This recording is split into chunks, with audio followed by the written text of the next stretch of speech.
So it's like, this shit start when we young. I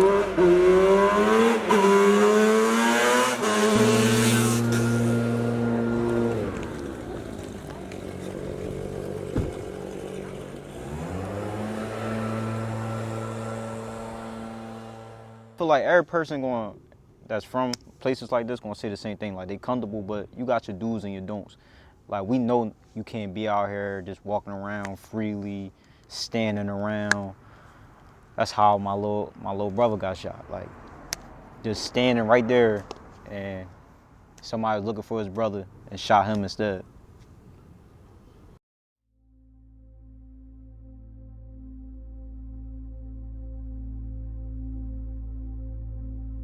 Field star Christian Marche was just a day away from starting at Penn State when he was shot and killed right outside of his home in West Oak Lane.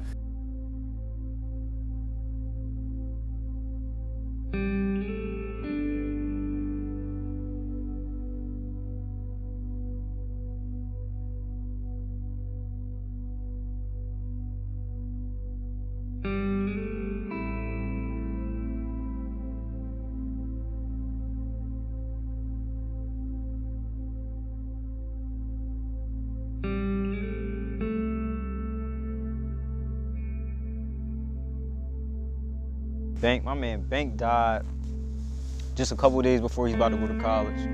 He got shot in the back of his head, in the back of his house. That was real traumatizing. I had to walk in the hospital, see my back of my man's head open. So I mean, it changed my perspective on a lot of things, because he was about to go to college. He was a track star. Like, he wasn't even really in the streets. So somebody to die like that wasn't even in the streets, it just shows like anybody can die.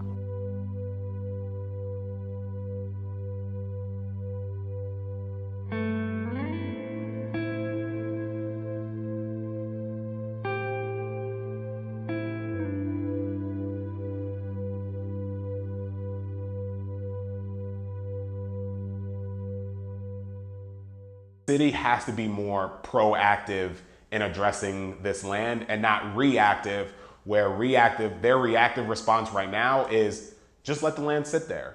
And if it's dirty, if it's crime around it, we can't do anything because we don't have the funding to be able to do that. So if you create a system that empowers the community to take ownership over that, that's what we really see as the solution, at least temporarily, to start getting people more civically engaged, and again, develop that sense of belonging.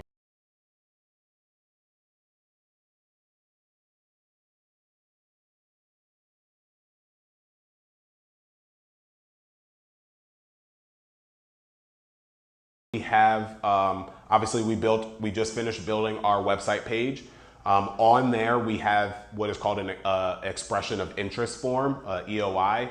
And so that's where you're able to go onto there, see the inventory of vacant parcels that are currently owned by the city.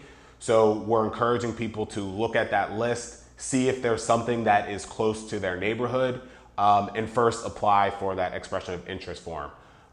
From there, again, we've built the second piece of having that checklist. We, with Circular Philadelphia, will work with that organization to identify, hey, what do you see the use of this land is, and start working them through the process of eventually going and putting in a bid to acquire the land temporarily. Now, what do the worms do? Why is the worms good? Worms are our friends. Why is that? I don't know. Because they help they help the food. They do help the food. How they help the food, though? They cook it. Yep.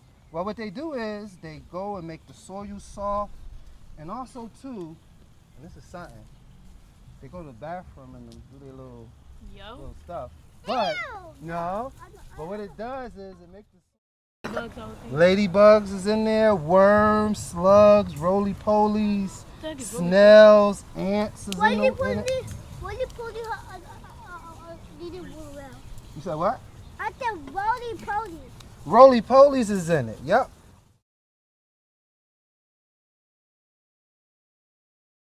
We popularize in this neighborhood, we try to popularize STEM, science, technology, engineering, mathematics.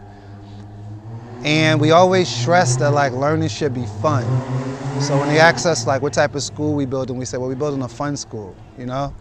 And we encourage the students to move with just as much confidence and authority as the teacher would. And anybody that's gonna come and be a teacher here at the Peace Park will also have to be a student. There's no like beating people over the head that you're an expert and things like that.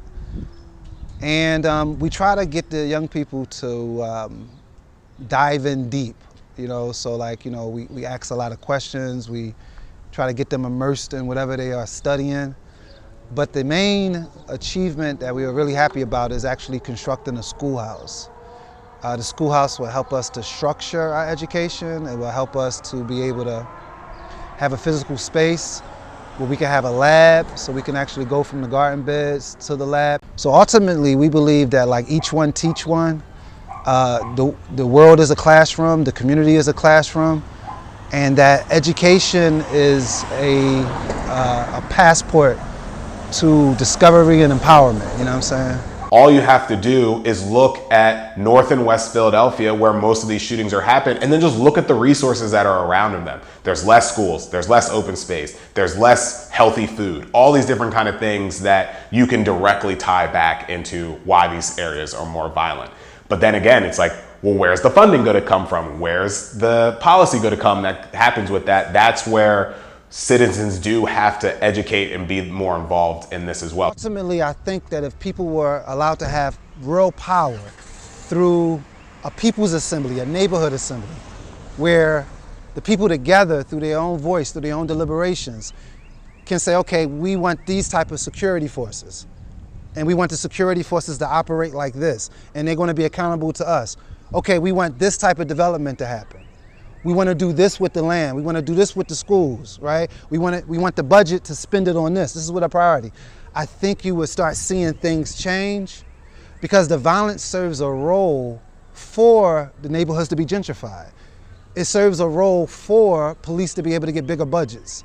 It serves a role for politicians to be able to go on tour and sell boogeymen and monsters to people so they can become elected, right? So that's the big picture though. We need power, people's power, and we need to reorganize the neighborhood. We've been trying to do is looking at what other cities, because knowing that this is a policy issue, we have to look and see, okay, what was the policy change that happened in these cities that then caused, you know, because once you get the policy change, that's just one fight. Then once the policy gets implemented, you have to let that program run, and then you have to go back in and see what was effective from that. And so that does take time, but you know, Philly has that opportunity where, again, when you just look at the negative aspects of our city, of the high crime rate, are just the amount of poor people that we have in the city, that's where we see the real opportunity of, hey, if we can get this right in Philly, then it can work anywhere.